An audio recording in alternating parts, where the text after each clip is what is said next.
Hello, welcome back to another section of There by Tommy Orange.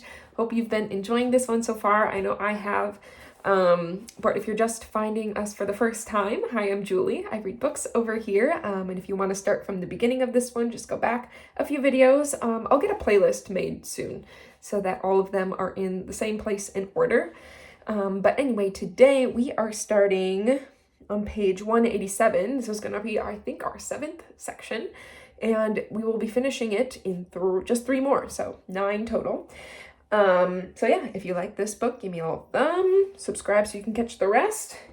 But yeah, anyway, today we are on page 187, and it is a chapter from Daniel Gonzalez. Let's just go back to our cast of characters page in the front, give ourselves a little refresher.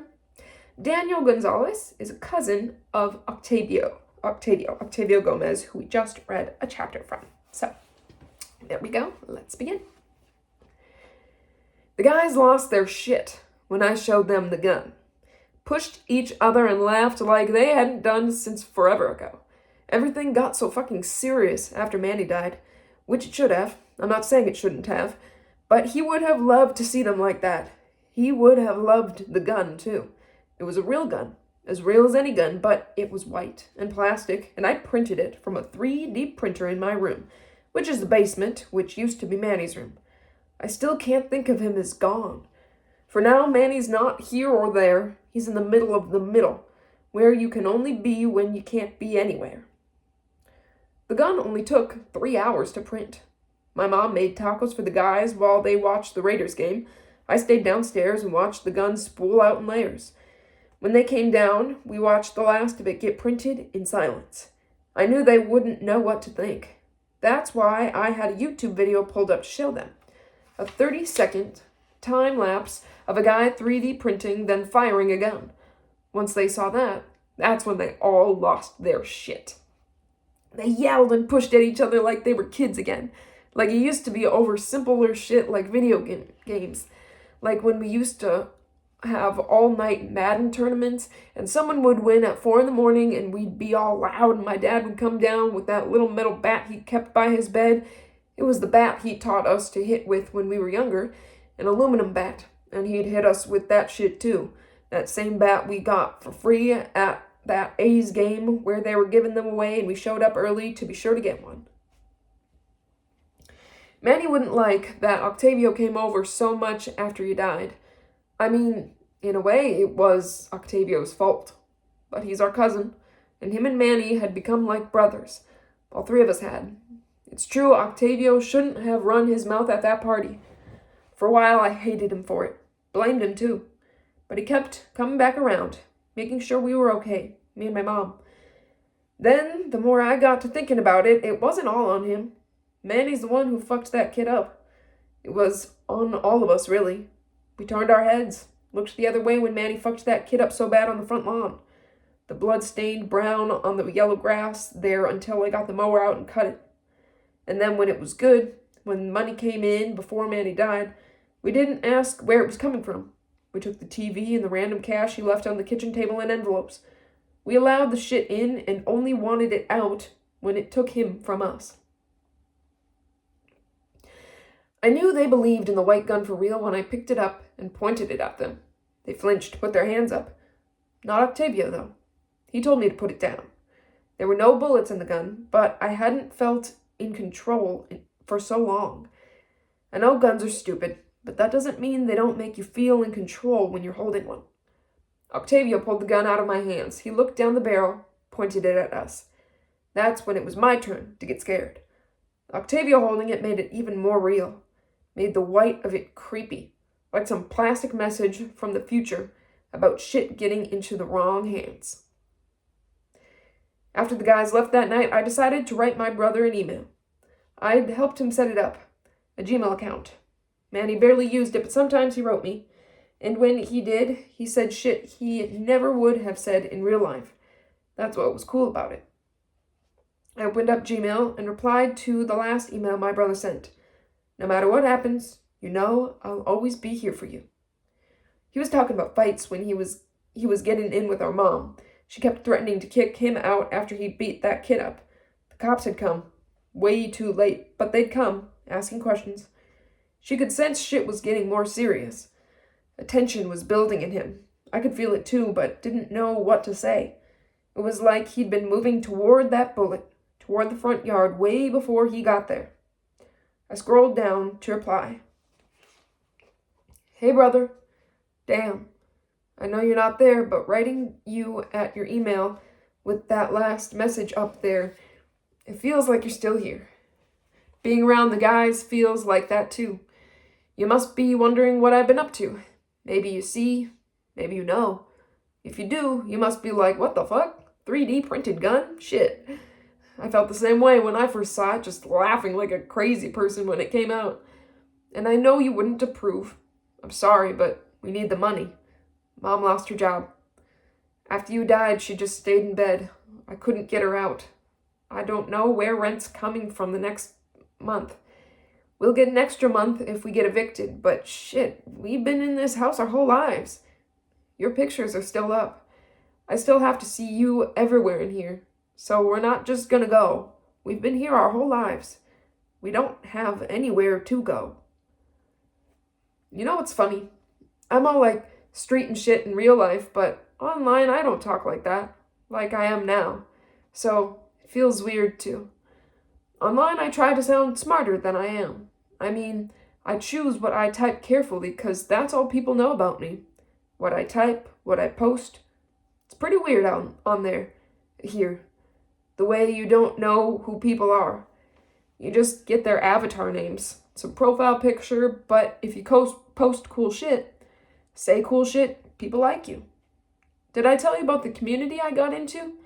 The name of the place? The online community is Wundercode.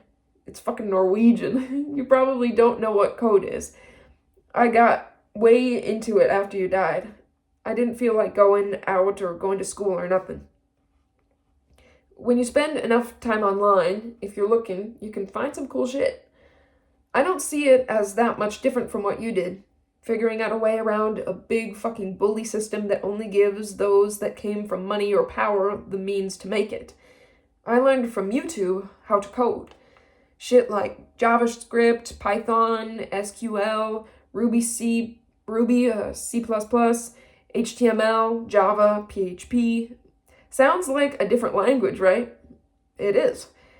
And to get better by putting in the time and taking to heart what all the motherfuckers have to say about your abilities on the forums. You have to know how to tell the difference, whose criticism to take and whose to ignore.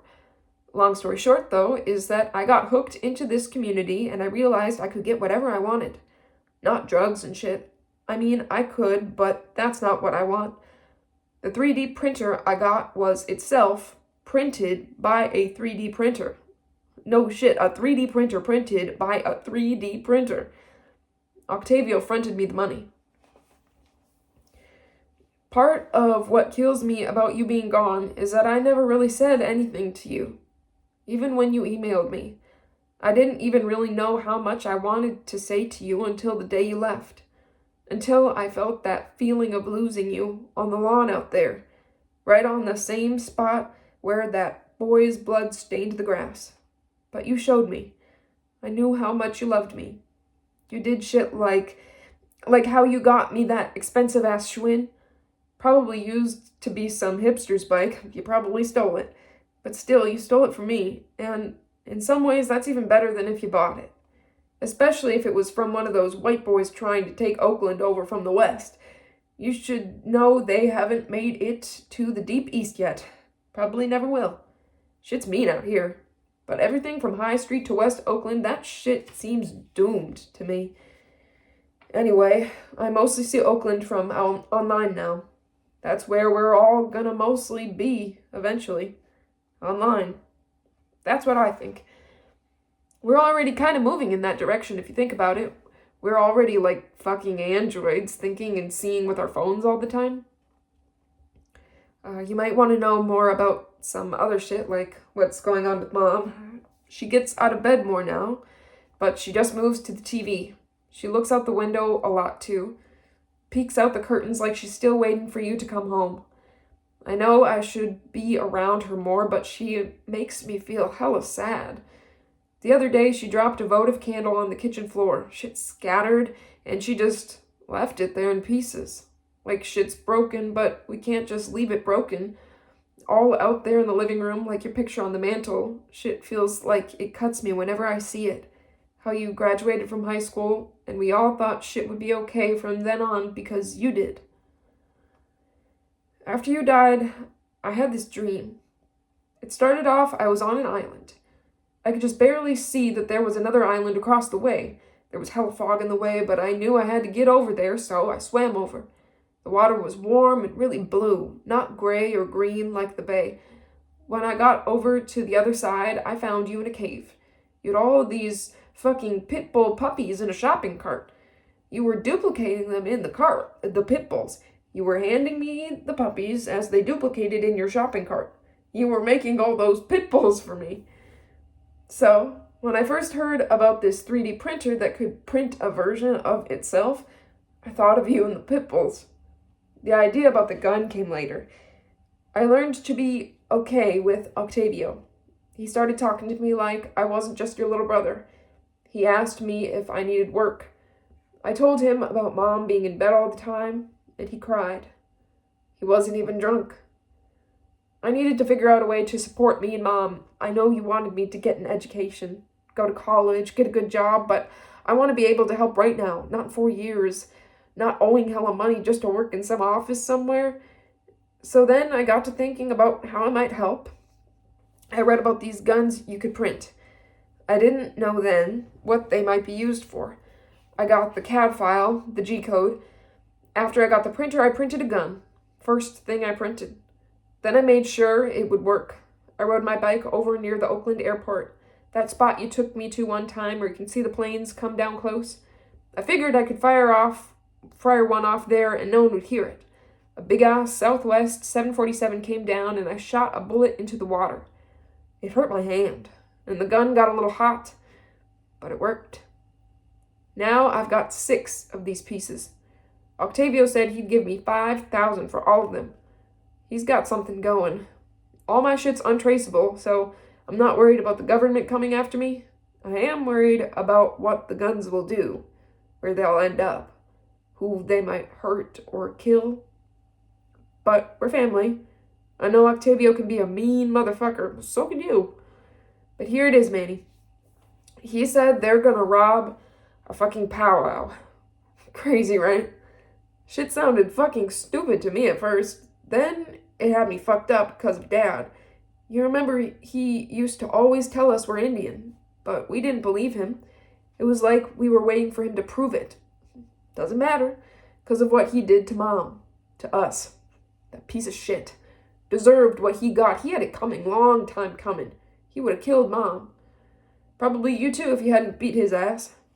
I only wish I had a white gun to give you then. So let them rob a powwow. Whatever.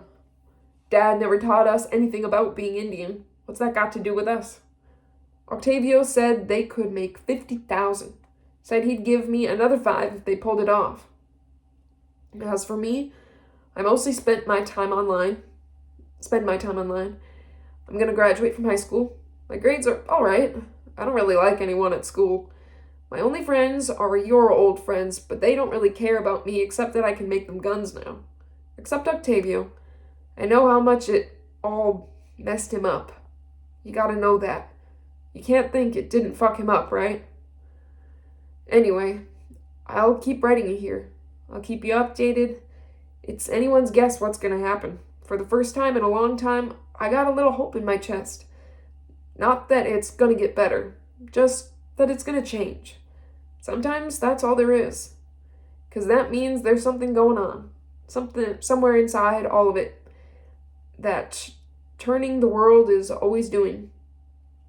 That means it was never supposed to stay the same heat. Miss you. Daniel. Octavio brought me the first $5,000 the day after I showed them all the guns. I left $3,000 of it on the kitchen table in a blank envelope like Manny used to do. With the other $2,000, I bought a drone and a pair of virtual reality goggles. I'd been wanting a drone ever since I found out about the powwow. I knew Octavio wouldn't let me go, but I wanted to see it, to make sure it went all right. Otherwise, it was on me. And if shit went wrong, that was it. Octavio's plan was all I had. With my mom like she was, decent drones are affordable now. And I'd read that flying one with a camera and live feed with VR goggles felt like flying. The drone I got had a 3-mile range and could stay in the air for 25 minutes. The camera on it shot 4K resolution. The Coliseum was only a mile away from our house on 72nd. I flew it from my backyard. I didn't want to waste any time, so I went straight up, about 50 feet in the air, then straight over the BART station.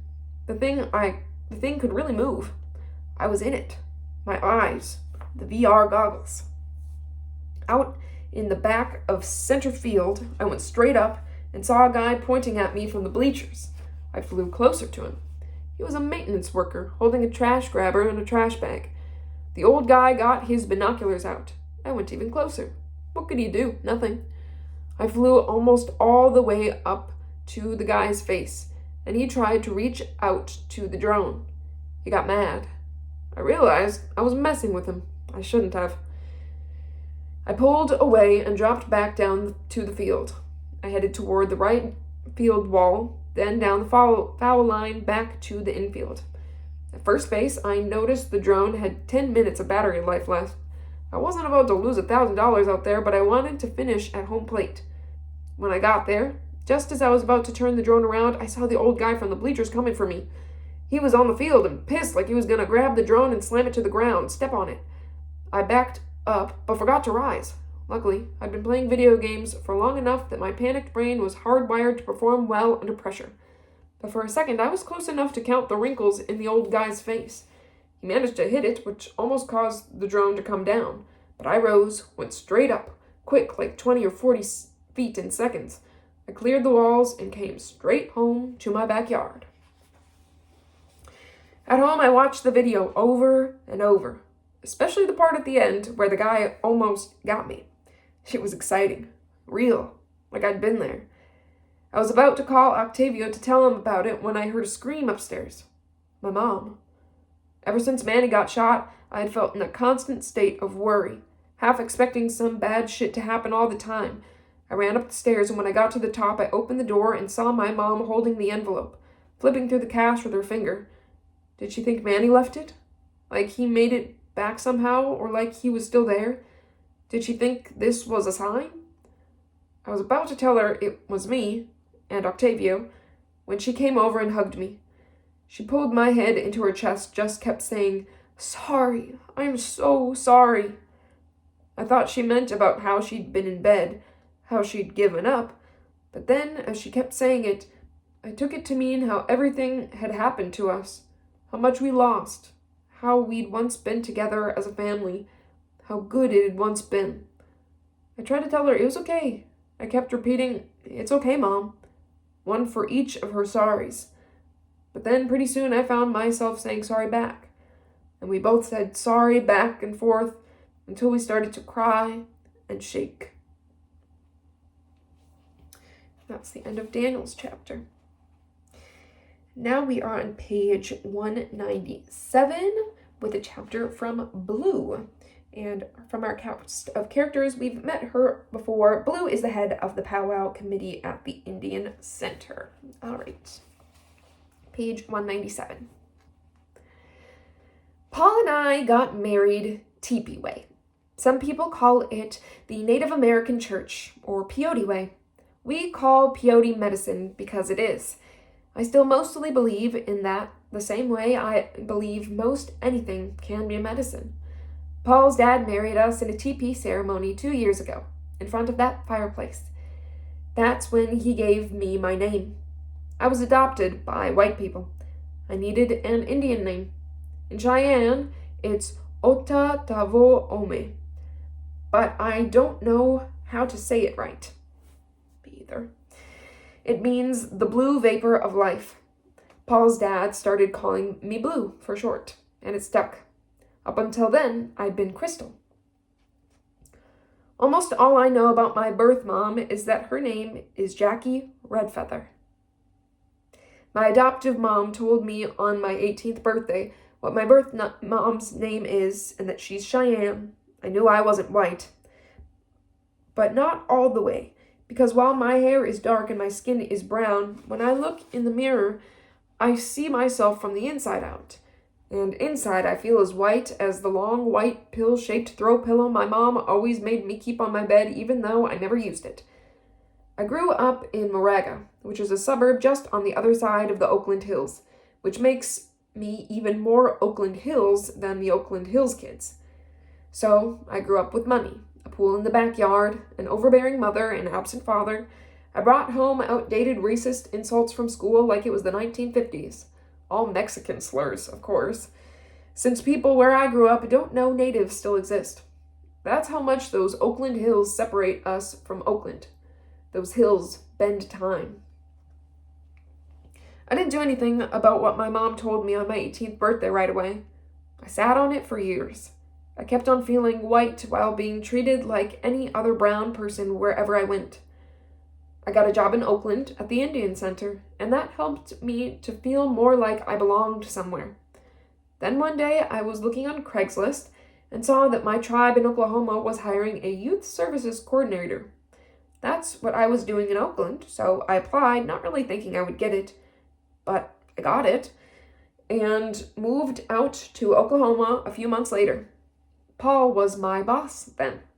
We moved in together just a month after I got there. Super unhealthy from the get-go, but part of why it went so fast is because of the ceremony, because of that medicine. We sat up every weekend.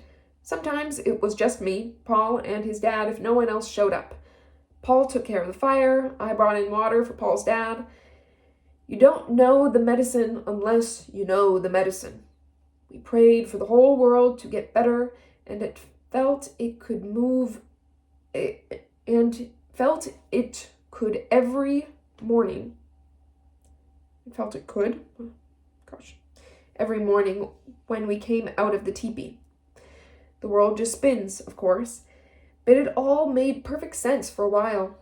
In there, I could evaporate and drift up and out through the crisscross teepee poles with the smoke and prayers. I could be gone and all the way there at once. But after Paul's dad died, everything I'd been praying about all that time got turned upside down and emptied on top of me in the form of Paul's fists. After the first time, and the second, after I stopped counting, I stayed and kept staying. I slept in the same bed with him, got up for work every morning like it was nothing. I'd been gone since that first time he laid hands on me. I applied for a job back where I used to work in Oakland. It was the position of events coordinator for the powwow. I had no experience in coordinating events outside the annual youth summer camps, but they knew me there, so I got the job. I watched my shadow grow long, then flatten on the highway as a car flies by without slowing or seeming to notice me. Not that I want slowing or notice. I kick a rock and hear it ding against a can or some hollow thing in the grass. I pick up my pace, and as I do, a hot gust of air and the smell of gas blow by with the passing of a big truck. This morning, when Paul said he needed the car all day, I decided to take it as a sign. I told him I'd get a ride home with Geraldine. She's a substance abuse counselor where I work. When I walked out the door, I knew everything I left in that house, I'd be leaving for good. Most of it was easy to leave, but my medicine box, the one his dad had made for me, my fan, my gourd, my cedar bag, my shawl, these I'll have to learn to leave over time. I didn't see Geraldine all day and not after work either, but I'd made my decision. I headed to the highway with nothing on me but my phone and a box cutter I took from the front desk before I left. The plan is to get to OKC, to the Greyhound station. The job doesn't start for a month. I just need to make it back to Oakland. A car slows, then stops ahead of me. I see red brake lights bleed through my vision of the night. I turn around in a panic, then hear Geraldine, so turn to see her old-ass beige Cadillac her grandma gave her for graduating from high school. When I get in the car, Geraldine gives me a look like, "What the fuck?" Her brother Hector is laid out in the back seat, passed out. "You okay?" I say. "Blue," she says, scolding me with my name. Geraldine's last name is Brown. Names that are colors is what we have in common. "What? Where are we going?" I say to her. "He drank too much," she says, "and he's on pain meds. I don't want him to throw up and die in his sleep on our living room floor, so he's riding with us." "Us? Why didn't you just ask me for a ride? You told Paul he called you?" I say. "Yeah, I was already home. I had to leave early for this fucker," Geraldine says, pointed with her thumb to the back seat. "I told Paul you had to stay late with a youth waiting for an auntie to show up, but that you were leaving soon." "Thank you," I say. "So you're going?" she says.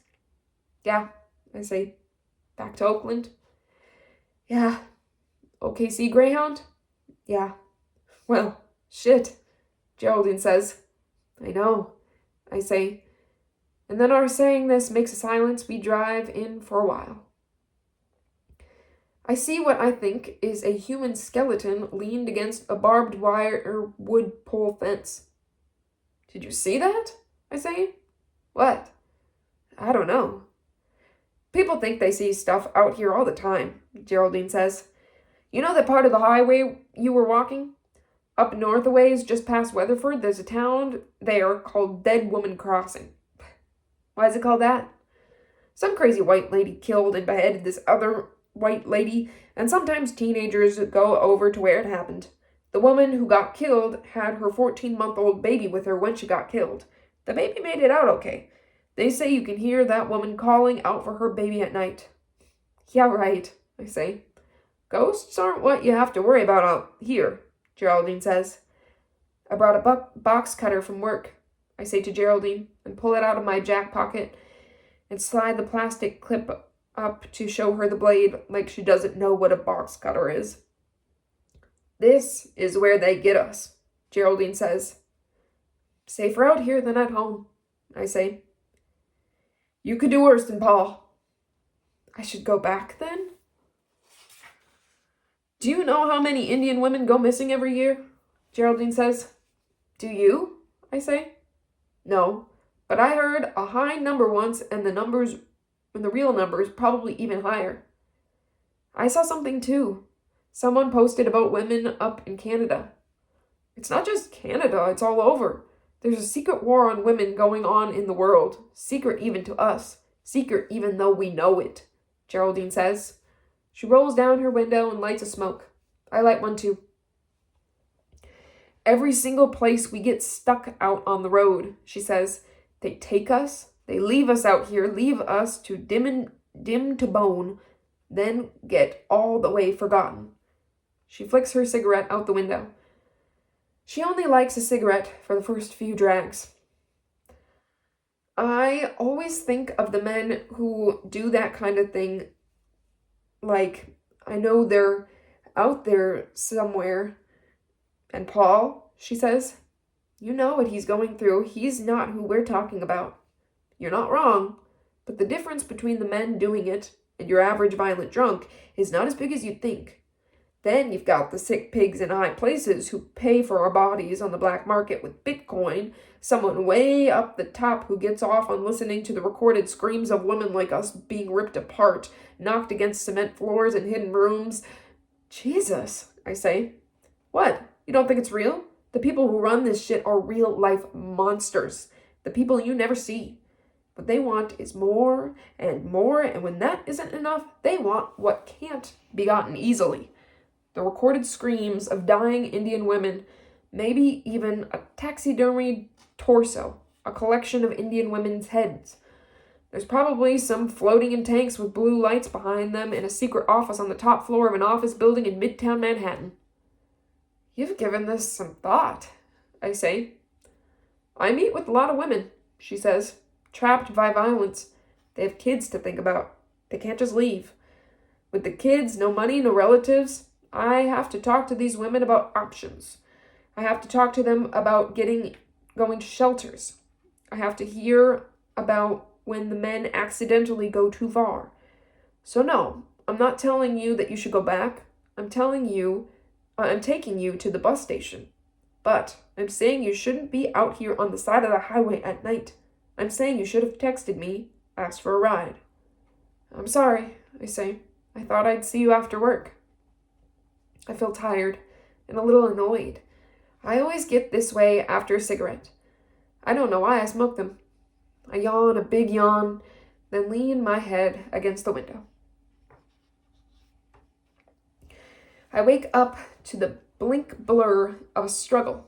Hector has his arms around Geraldine. He's reaching for the wheel. We're swerving. No longer on the highway. We're on Reno Avenue, just across the bridge from the Oklahoma River, not far from the Greyhound station. Geraldine's trying to get Hector off of her. I slap Hector on his head over and over with both hands to try to stop him. He grunts like he doesn't know where he is or what he's doing, or like he's woken up from a bad dream, or like he's still having it. We swerve hard left, then harder right, and go over the curb, over some grass, and then into the Motel 6 parking lot, right into the front of a truck parked there. The glove compartment comes in and crushes my knees. My hands fly toward the windshield. The seatbelt pulls, then cuts into me. We stop, and my vision blurs. The world spins a little. I look over and see that Geraldine's face is a bloody mess. Her airbag is out, and it looks like it might have broken her nose. I hear the back door open and see Hector fall out of the car, then get up and stumble away. I turn my phone on to call an ambulance, and as soon as I do, I see that Paul's calling again. I see his name, his picture. He's in front of his computer at work wearing that I'm a hella hard Indian dude look with his chin lifted. I pick up because I'm this close to the Greyhound. He can't do anything to me now. What? What the fuck do you want? We just got into a wreck, I say. Where are you at? He says. I can't talk. I'm calling an ambulance, I say. What are you doing in OKC? He says, and my stomach drops. Geraldine looks at me and mouths, hang up. I don't know how you know that, but I'm hanging up now, I say. I'm almost there, Paul says. I hang up. Did you fucking tell him where we are? No, I did not fucking tell him where we are, Geraldine says, and wipes her nose with her shirt. Then how the fuck does he know we're here? I say more to myself than to her. Shit. What? Hector must have texted him. Hector's all fucked up right now. I gotta go after him. What about your car? Are you okay? I'll be fine. Get to the bus station. Hide in the bathroom until the bus is ready to leave. What are you gonna do? Find my brother. Convince him to not keep doing whatever the fuck it is he thinks he's doing. How long has he been back? Only a month, she says, and he gets deployed again next month. I didn't even think we were still over there. I side hug her. Go, she says. I don't let go. Go, she says, and pushes me away. My knees are stiff and sore, but I run. The Greyhound sign stretches up like a beacon, but the lights are out. Is it too late? What time is it?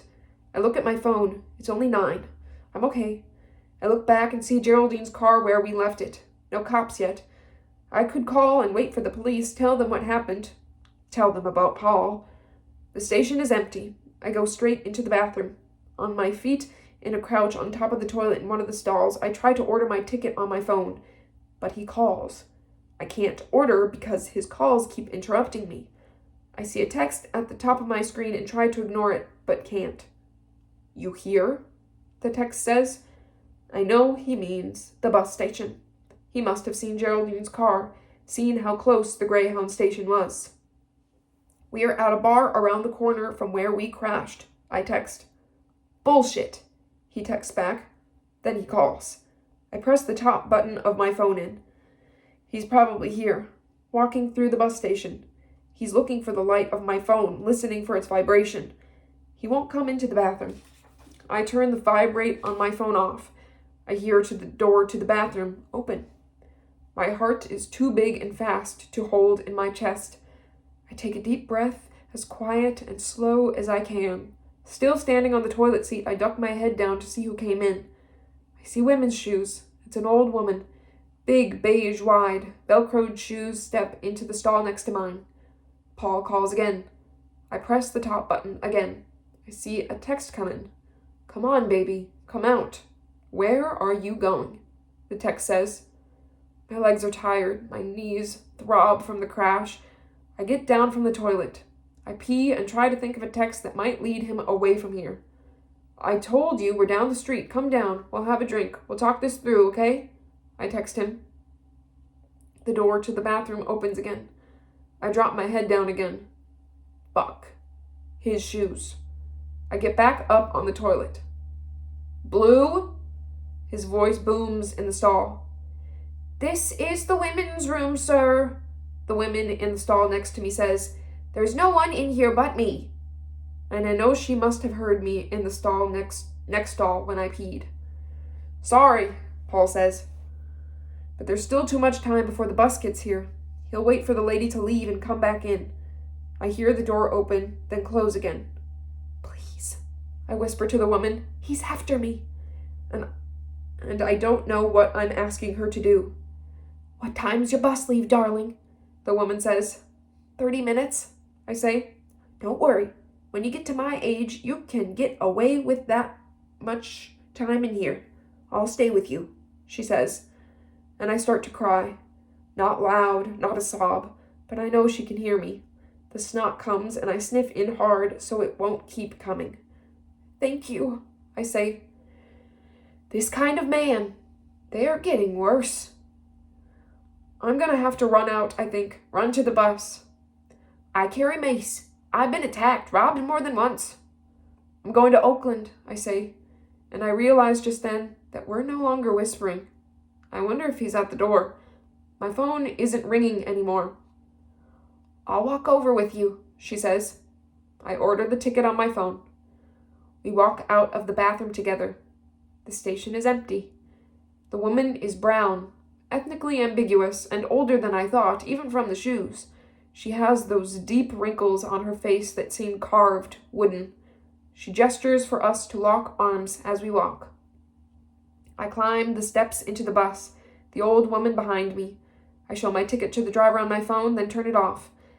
I walk to the back and slink way down in my seat, take in a deep breath, then let it out, and wait for the bus to start moving. That's the end of Blue's chapter. Now we've got a chapter from Thomas Frank on page 208. Going back to our cast of characters, this is our last new character. Thomas Frank, Cheyenne, drummer who formerly worked as a custodian at the Indian Center, was invited to perform at the powwow with a group called Southern Moon. All right, we'll get a little bit into his chapter here. Before you were born, you were a head and a tail in a milky pool, a swimmer. You were a race, a dying off, a breaking through, an arrival. Before you were born, you were an egg in your mom, who was an egg in her mom. Before you were born, you were the nested Russian grandmother doll of possibility in your mom's ovaries. You were two halves of 1,000 different kinds of possibilities, 1,000,000 heads or tails, flip shine on a spun coin. Before you were born, you were the idea to make it to California for gold or bust. You were white, you were brown, you were red, you were dust. You were hiding, you were seeking. Before you were born, you were chased, beaten, broken, trapped on a reservation in Oklahoma. Before you were born, you were an idea your mom got into her head in the 70s to hitchhike across the country and become a dancer in New York. You were on your way when she did not make it across the country but sputtered and spiraled and wound up in Taos, New Mexico at a peyote commune named Morningstar. Before you were born, you were your dad's decision to move away from the reservation up to northern New Mexico to learn a Pueblo guy's fireplace. Learn about. You were the light in the wet of your parents' eyes as they met across that fireplace in ceremony. Before you were born, your halves inside them moved to Oakland. Before you were born, before your body was much more than heart, spine, bones, brain, skin, blood, and vein, when you just started to build muscle with movement, before you showed bulge in her belly, as her belly, before your dad's pride could belly swell from the sight of you, your parents were in a room listening to the sound your heart made. You had an arrhythmic heartbeat. The doctor said it was normal. Your arrhythmic heart was not abnormal. Maybe he's a drummer, your dad said. He doesn't even know what a drum is, your mom said. Heart, your dad said. The man said arrhythmic. That means no rhythm. Maybe it just means he knows the rhythm so good he doesn't always hit it when you expect him to. Rhythm of what? She said. But once you got big enough to make your mom feel you, she couldn't deny it. You swam to the beat. When your dad brought out the kettle drum, you'd kick her in time with it, or to her heartbeat, or to one of the oldies mixtapes she had made from records she loved and played no end in your Aerostar minivan. Once you were out in the world, running and jumping and climbing, you tapped your toes and fingers everywhere, all the time, on tabletops, desktops. You tapped every surface you found in front of you, listened for the sound things made back at you when you hit them. The timbre of taps, the din of dings, silverware clangs in kitchens, door knocks, knuckle cracks, head scratches.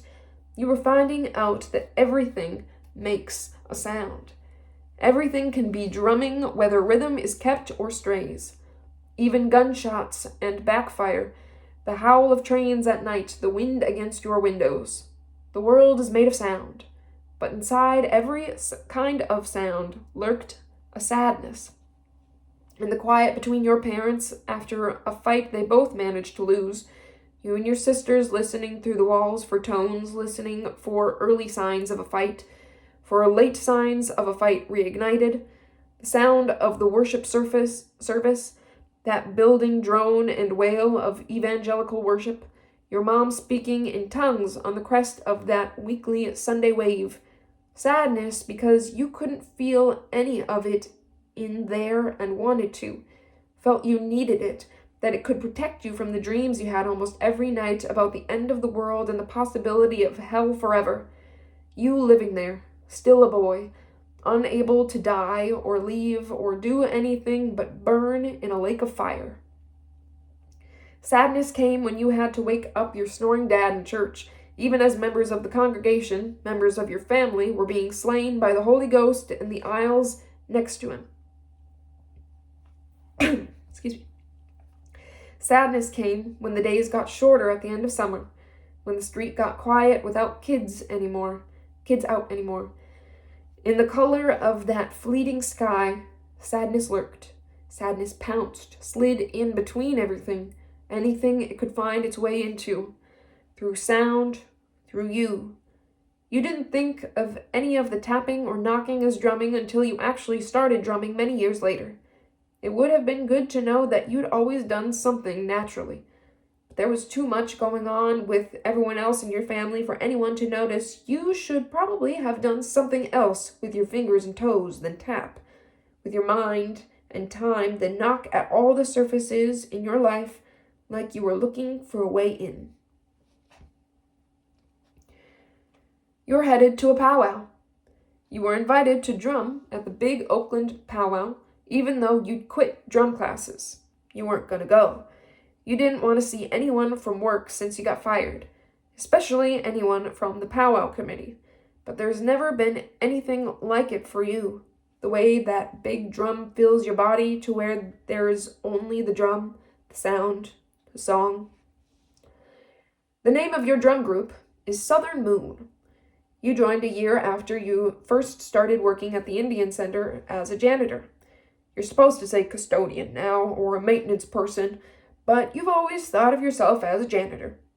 When you were 16, you went on a trip to Washington, D.C. to visit your uncle, your mom's brother. He took you to the American Art Museum, where you discovered James Hampton.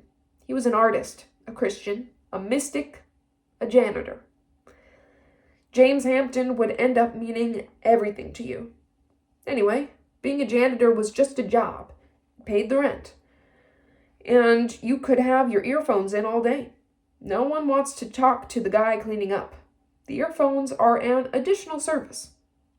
People don't have to pretend to be interested in you because they feel bad that you're taking their trash out from under the desk and giving them a fresh bag. Drum group was Tuesday nights. All were welcome. Not women, though. They had their own drum group. Thursday nights. They were Northern Moon.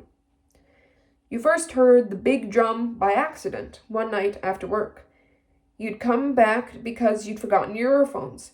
You were just about to get on the bus when you realized they weren't in your ears when you most wanted them for that long ride home after work. The drum group played on the first floor in the community center. You walked into the room just as you did. They started singing, high-voiced, wailing and howled harmonies that screamed through the boom of that big drum. Old songs that sang to the old sadness you always kept as close as skin without meaning to. The word triumph blipped in your head then. What was it doing there?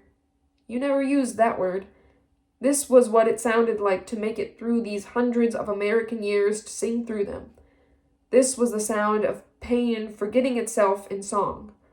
You went back every Tuesday for the next year. Keeping time wasn't hard for you. The hard part was singing. You'd never been a talker. You'd certainly never sung before, not even alone. But Bobby made you do it. Bobby was big, maybe 6'4", 350. He said he was big because he came from 8 different tribes. He had fit all of them in there, he said, pointing at his stomach. He had the best voice in the group, hands down. He could go high or low, and he was the one who first invited you in. If it was up to Bobby, the drum would be bigger, would include everyone. He'd have the whole world on a drum if he could. Bobby Big Medicine. Sometimes a name just fit right. Your voice is low, like your dad's. You can't even hear it when I sing, you told Bobby after class one day. So what? Adds body. Bass harmony is underappreciated, Bobby told you, then handed you a cup of coffee. The big drum's all you need for bass, you say. Voice bass is different than drum bass, Bobby said. Drum bass is closed. Voice bass opens. I don't know, you said. Voice can take a long time to come all the way out, brother, Bobby said. Be patient. You walk outside your studio apartment to a hot Oakland summer day, an Oakland you remember as gray, always gray. Oakland summer days from your childhood. Mornings so gray they filled the whole day with gloom and cool even when the blue broke through. This heat's too much. You sweat easily. Sweat from walking. Sweat at the thought of sweating. Sweat through clothes to where it shows. You take off your hat and squint up at the sun. At this point, you should probably accept the reality of global warming, of climate change, the ozone thinning again, like they said in the 90s when your sisters used to bomb their hair with Aquanet and you'd gag and spit in the sink extra loud to let them know you hated it and to remind them about the ozone, how hairspray was the reason the world might burn like it said in Revelation, the next end, the second end after the flood. A flood of fire from the sky this time, maybe from the lack of ozone protection. Maybe because of their abuse of Aquanet. And why did they need their hair 3 inches high in the air, curled over like a breaking wave? Because what? You never knew. Except that all the other girls did it too. And hadn't you also heard or read that the world tilts on its axis ever so slightly every year so that the angle made the earth like a piece of metal when the sun hits just right and it becomes just as bright as the sun itself? Hadn't you heard that it was getting hotter because of this tilt, this ever-increasing tilt of the earth, which was inevitable and not humanity's fault, not our cars or emissions or Aquanet, but plain and simple entropy, or was it atrophy, or was it apathy? You're near downtown, headed for the 19th Street BART station. You walk with a slightly drooped, sunken right shoulder, just like your dad's. The limp, too, right side.